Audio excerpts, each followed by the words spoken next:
민주당의 강경파, 최강경파의 한 사람인 김용민 의원은 공개적으로 내년 4월 10일 총선거에 국민의힘당이 과반수를 획득하게 되면 계엄령을 선포할 것이다. 계엄령을 선포하고 국민의힘당 강경파들을 다 잡아넣을 것이다. 검찰공화국 아니냐? 윤석열 정권은 이런 아주 망측하고 강경한 발언을 쏟아냈습니다. 계엄령은 80년 5.18 때 군사정권이 선포한 이래에 지금 43년 동안 선포된 일이 없습니다. 87년 60 항쟁 때 시위가 아주 극성에 도달했을 때 전두환 당시 정권은 위술령은 검토한 일이 있어요. 경찰력으로 시위가 진압되지 않을 때는 일부 군인들을 제한적으로 동원하는 게 위술령인데 계엄령은 검토한 바가 없습니다. 그런데 작년 3월 9일 선거에 의해서 선출된 윤석열 정권 1년 반 동안에 이재명 강경파가 국회를 장악해갖고 국회 독재, 입법 독재, 그러니까 법률로, 결의로 할 수 있는 것은 무한대로 하고 있는 이런 상태. 이거야말로 정서적으로 이재명 일파에 의한 국회의 비상계엄이 선포된 상태입니다. 그런데 이들이 내년 선거를 아마 과반수 획득에 불안을 느꼈는지 이런 이제 기상천외의 막말까지 쏟아내고 있습니다. 그런데 이재명 민주당은 윤석열 대통령 취임 직후부터 제야의 강경 세력에 엎혀버렸어요. 작년 5월 10일에 취임한 대통령이 돼서 8월부터 민노총이 집회를 통해 가지고 윤석열 탄핵 얘기를 꺼내기 시작했어요. 그리고 10월에 정의구현 사제단의 젊은 신부들이 전주대교구 주교자 성당에서 시국미사를 하면서 윤석열 탄핵을 꺼냈습니다. 이듬해 봄에는 윤 대통령이 해외 순방하고 있는 기간 동안에 제2구현 사제단이 다시 시국미사를 하면서 귀국길에 비행기가 떨어지라고 얘기했어요. 이거 악담. 예수의 사도로 신품을 받은 자들이 할 소리가 아니지요. 저도 가톨릭 영세 신자입니다만은 11년째 냉담자입니다. 저는 이 정의구현 사제단의 이 발호를 보고 추기경 대주교 주교 전국 주교회의에 그 빨간 모자 쓴 그 양반들은 지금 뭐 하고 있는 얘기예요? 그게 침묵 지키고 있다. 그게 도리요? 예? 신자 다 떨어지고 있는데. 자, 어떻든 민노총 정의구현 사제단 등이 나서가지고 취임 초부터 윤석열이 그만두라는 겁니다. 여기에 서울대학교 영문과 명예교수요, 하버드대학 대학에서 박사학위를 받고 금수저 출신의 백낙천 명예교수께서 이 양반도 취임 초부터 탄핵은 얘기할 때가 아니다. 탄핵보다도 퇴진운동을 하자. 이건 지금 일관되게 지난 1년 반 동안 퇴진운동 주창자가 백낙천입니다. 백낙천 교수입니다. 멀리서 본 일은 있는데 저보다는 고등학교 선배라 그래요. 장관. 그런데 이런 얘기를 합니다. 김대중 대통령 이래의 최고의 유능하고 명민한 지도자는 이재명이다. 그러니까 이재명을 재신임하기 위해서 윤석열을 빨리 퇴진시키자. 이런 얘기입니다. 그런 기반 위에 이재명 강경파가 득세를 해가지고 국회를 사실상의 정서적 계엄 상태에 몰아넣고 있는 것이 이재명 일파와 제야의 이 강경파들입니다. 김용민 등 강경파는 이게 계엄령 얘기를 꺼내기 전에 지난주일에는 윤석열 대통령에 대한 탄핵 발의를 하자. 탄핵 발의는 국회 제적위원 과반수 출석으로 탄핵 발의는 할 수 있으니까 의결은 3분의 2가 필요하니까 의결은 어려울지 모르나 일단 탄핵 발의를 해서 탄핵 연대를 도모하자. 김용민, 민형배 이런 강경파들이 그렇게 해서 이 선거에 대응하자. 그래서 내년 4월 10일에 3분의 2까지 확보를 해가지고 200석 이상을 확보를 해서 즉각 탄핵하자. 이걸 광주에서부터 지난 주일에 그 깃발, 탄핵 연대 깃발을 올리고 그리고 어제 그저께 김용민은 이제 계엄령을 선포하게 될 것이다. 여기까지 진행이 되었습니다. 이들은 윤석열 대통령 부부에 대해서 취임 초부터 조롱, 핍박, 우선거리로 만드는데 완전히 골몰해 있습니다. 도이치 뱅크스인가 하는 중견 조그마한 주식회사의 주가 조작 사건에 김건희 여사가 주범이다. 이건 이미 문재인 정권 때 거의 2년에 걸쳐서 검찰이 조사를 해가 무혐의로 판정난 것입니다. 저도 그 내용을 좀 간단히 말씀드리면 투자자가 100명 있는데 거기에 김건희 이름이 있다 이거죠. 그러니까 이게 주가 조작의 주범 중에 하나가 이렇게 몰아붙이고 지금 특검까지 발의한 상태입니다.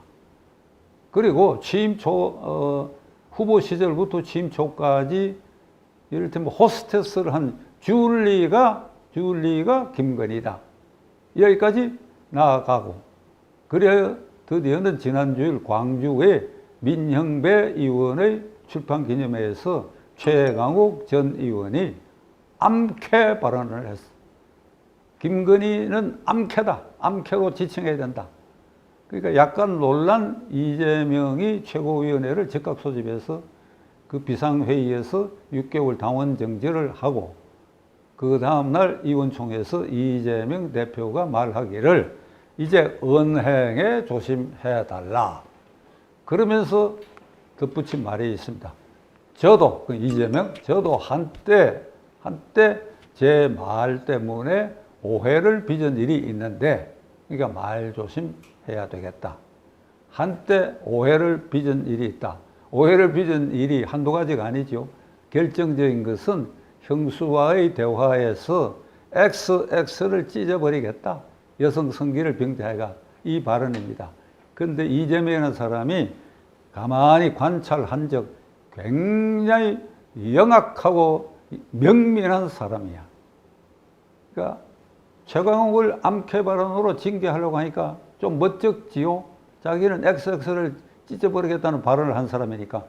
그러니까 요걸 살짝 저도 한때 본의 아닌 발언으로 오해를 불러일으켜내렸다. 이런 집단입니다. 이런 집단. 이런 집단을 상대로 내년 4월 10일 선거에 국민의힘당이 여전히 과반수 회복을 못하게 되면 그리고 더 불행하게 대통령 탄핵 결의 저지선 100석도 무너졌을 경우에 이 나라가 어떻게 될 것인가? 이 나라가 어떻게 될 것인가? 저는 오늘 이 자리에서 이런 이재명 일당들이 국회를 사실상 입법 독재고 계엄 상태에 몰아넣은 이걸 극복하기 위해서는 내년 4월 12일 선거에 국민의힘당이 미우나 고우나 일단 거기에 과반수를 줘야 되겠다.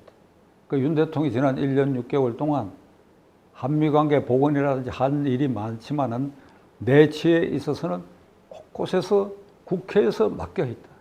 그러니까 일할 기회를 한번 우리가 줘봐야 되겠다. 이런 생각으로 저는 일관되게 이 주장을 해오고 있는데 여기에 대해서 저와 가깝거나 약간 거리가 좀 떨어진 가까운 동창 친구 그룹과 조금 더 거리가 있는 동창 친구 또 지인들 이런 사람들 중에 대부분이 작년 3월 9일 윤석열 대통령을 적극 지지한 사람들입니다. 그런데 최근에 와가지고 이들이 저에게 이런 얘기를 하기 시작했습니다. 윤석열 안 되겠다.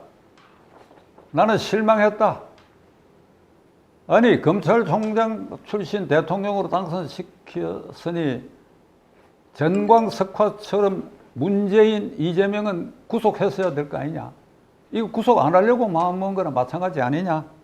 그리고 인사를 하는 데 있어서 물론 정당 경험도 없고 국회 경험도 없으니까 그 인사의 모 집단이 그의 눈에는 제한되어 있지만은 그래도 어떻게 특정 정권의 특정 정파의 사람들만 가져다 쓰고 그걸 또 회전문 인사로 돌려서 하느냐. 완전 실망이다. 그런 얘기들로 저에게 박 대표는 또는 박 선배님은 지나치게 윤석열을 옹호하고 있는 거 아니냐. 일종의 쓴소리, 저를 비판하는 소리까지 지금 최근에 듣고 있습니다. 저는 이 정권 초에 윤석열 대통령이 도어 스태핑 하는 걸 박수를 친 사람입니다. 근데 그게 부작용이 나타났으니까 그 안 해도 좋아요. 그러나 청와대에서 용산으로 집무실 옮기는 첫째 이유가 국민 속에 다가가는 것이고 무엇보다도 용산에는 대통령실이 2층이고 기자실을 1층에 둬서 수시로 기자회견 하겠다고 약속했다. 그래서 나는 청와대 이전을 반대하는 사람들이 굉장히 많은데도 불구하고 그런 이유라면 잘 됐다. 이런 사람입니다. 그래, 그걸 성원을 했는데 약속 안 지켰습니다. 그리고 그 약속을 지켜야 된다. 지속적으로 얘기해왔고, 프랭클린 루즈벨트, 윈스턴 처칠의 소통의 방식을 닮아라. 누누이 얘기를 해왔습니다. 김건희 여사는 유경수 여사나 클레멘타인 여사나 엘리노 여사를 담는 내조를 해라. 그런 얘기를 계속 해왔어요.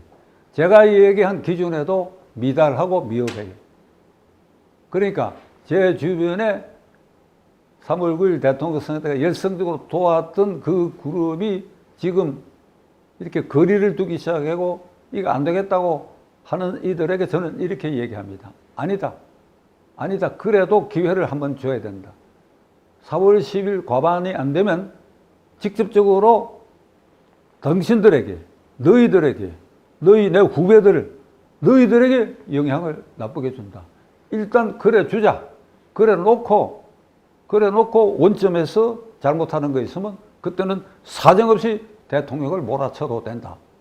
그때까지는 빈대배룩 잡기 위해서 초가상간 태우지 말라는 말, 그걸 명심하고 국민의힘 당을 그리고 윤석열을 돕자.